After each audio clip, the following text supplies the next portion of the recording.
Welcome back to the Graham Stephan Show. So the other day, I got a few Amazon packages at the front door, and for the life of me, I couldn't remember what I ordered. I was actually genuinely confused to see my name on these packages because I was like, I didn't order anything. And then I'm opening them up as though it's like Christmas Day. I'm trying to think, what on earth could this be? And then once I saw, I'm like, oh yeah, no, I did order these a few days ago. I forgot. Well, this person takes that to the extreme, okay? It's this video, it's titled, Shopping Addict Accidentally Bought 1,000 Shoes.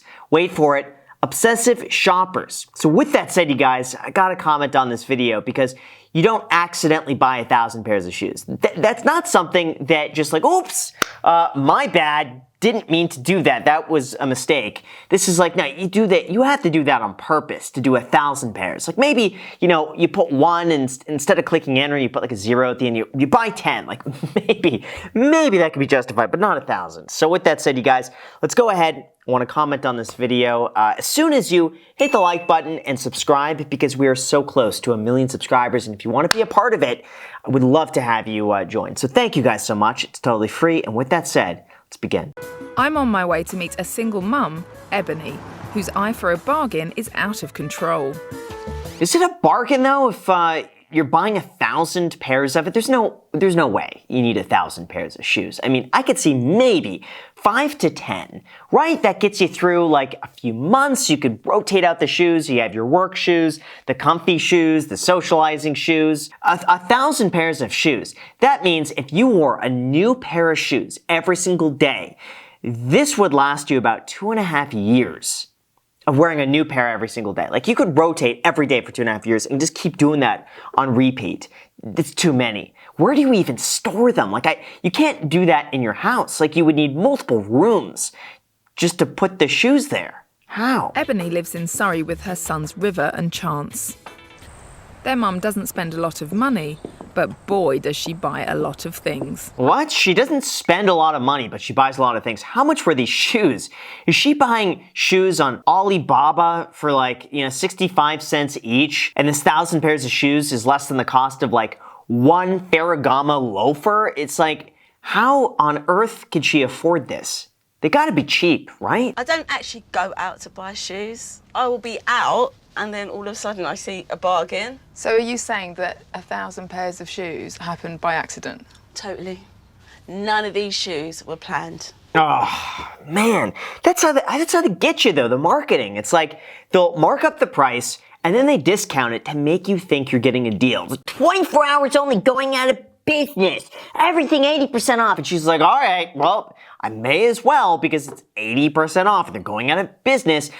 There's so many businesses out there that I've just seen going out of business now for like a decade. Every day they're going out of business. But somehow, someone's in there saving the business, just keeping them going another day. She's that person. She just keeps them going. They're never going to go out of business if she's around. These boots down here, I got 3 pairs for a tenner. They were such a good bargain. I actually bought 9 pairs of shoes. 9 pairs? I did. It was amazing. All right, so that's actually a pretty good deal. 3 pairs for £10, so three pounds each, which right now is, let's just say $4 each per pair of shoes. So she could be in everything for like $5 grand for 1,000 pairs of shoes. Doesn't mean it's a good deal, but when you account for the amount of money that she's spending, it could be a lot worse. And financially, you're okay with buying all of that stuff? Yeah, because eventually I pay off the debt. So do you buy on credit cards? I do. Oh, man. Okay, so here's the thing. She eventually wears them. She'll eventually pay off the debt, and she can't afford it until she pays off the debt. Listen, it seems to me like she's coping with probably an excessive amount of stress, or maybe there's some problems she's dealing with or something else, and this is her way of just escaping for a little bit. It's going shopping, finding a good deal, feeling a sense of accomplishment, being like, I got a good deal on these shoes. And that makes her feel better about everything else that's maybe not going as well. Because you know what? Reminds me of going to the gym. When you go to the gym every day, even if you have a terrible day, at the end of it, you think, well, at least I went to the gym. At least I did something productive today. That is her with these shoes, except it's counterproductive. It does the opposite of what she was intending. It actually puts her in a worse position financially, even though she thinks she got a deal. How much debt have you got? I've got about 6 grand. Okay. But if I paid the full price at £1,000, that would be ridiculous. Yeah, but they were never worth that to begin with. That's the thing. It's like, yeah, you didn't get a deal because those shoes were never worth $20,000 between them. There's a reason they discount it. They discount it because no one else is buying it at that price. Like a lot of the real big designers, they won't even discount their stuff. It's a shame, but like they'll literally go and burn it. Like they would rather destroy all of the work that they did than sell it at, Macy's or Ross. Okay? So that goes to show you, if you find something at a discount there, it's probably never worth that to begin with. I don't like shopping, but shopping likes me. I see. It says, come to me. No, shopping has no emotion. It has no feeling of like or dislike. It's not like, oh no, shopping loves me. Shopping isn't even a thing. It's not a person. It has no sentient being whatsoever. It's just a thing that you do. So yeah, she likes shopping. If I'm honest, I find Ebony a bit frustrating. It's hard to know when she's being serious or not. She doesn't see herself as a shopping addict because she doesn't even like shopping. Shopping likes her. That's cognitive dissonance at its finest. It's like, no, it comes from me. I'm not even looking to buy anything. It's just like, hey, there it is, and I gotta buy it.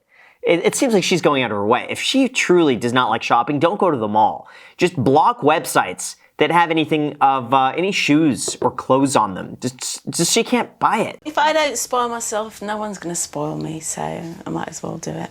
So when you buy things for yourself, what are you doing there? Oh, what am I doing? I'm making myself feel happy for a little while. See, that's what it comes down to. She's unhappy. Shopping makes her happy temporarily, but she keeps having to buy even more stuff to get happier. So that's the problem here. It's this vicious cycle. She should cut this out, sell all of the stuff. She's never going to wear most of it, and probably spend that on a therapist. I would say would be probably a good investment for her at this point. Whatever she spends there, she will make back probably 5 to 10 times in what she would otherwise spend on seemingly good deals, which are not really that good of a deal. You actually keep your living room locked? Yeah?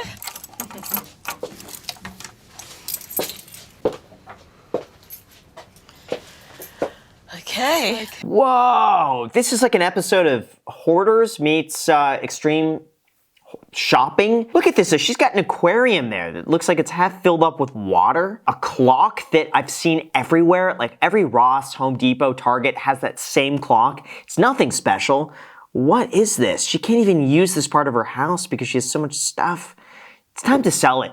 Imagine her having a yard sale. She would clean up. She'd make so much money. Put them on eBay. I just wonder if sometimes you get swept up with an idea and you buy all the stuff to go with it, and then whatever it is you're planning to do with it doesn't materialise. It's the wrong way around. I see the bargains, I'll buy the bargains, and then I do something with it. No, she's not doing nothing with it. She's just letting it sit there.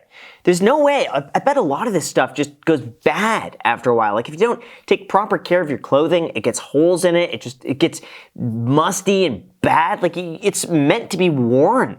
Otherwise, it just goes to waste. And then you got to throw it away. Oh, this is new. What is it? It's an angle grinder. Do you have much use for an angle grinder? Yep, I will be. Be using it very soon. Yeah, you know what? It sounds like Hoarders a little bit. Every single time I watch an episode of Hoarders, they have a reason for keeping everything. They'll have something from 30 years ago buried 6 feet beneath a pile of newspapers. They'll be like, nope, I'm going to use that at some point. I can't throw that away because I'm going to be wasting it. And they never use it, ever. Half the stuff you keep like that, it's just going to go to waste again. What's in there then? Some more tools. And now, seeing everything makes me realise this is much bigger than I realised in the beginning. And definitely a much bigger issue than she realises herself at the moment. Yeah, so this is sad. This took a turn for the worse, but honestly, from my perspective, and I'm a nobody, by the way, okay? I'm not an expert by any means. I have no idea what's going on. This is just from my own observation. I think probably a good therapist would help out a lot. Get to the root issue. What's really going on?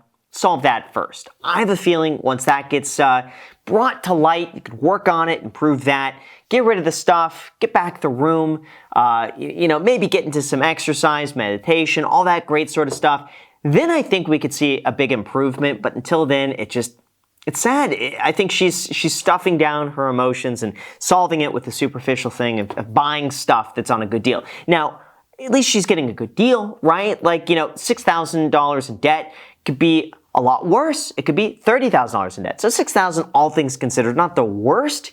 So at least she's going for bargains, but still, could be improved. Let me know what you guys think. And with that said, you guys, thank you so much for watching. As always, feel free to add me on Instagram. And don't forget that you can get a free stock with our sponsor, Public.com, down below in the description with the code GRAHAM, because that could be worth all the way up to $1,000. Now that is a good deal. If you guys are interested, let me know what stock you get. The link is down below. Thank you so much, and until next time.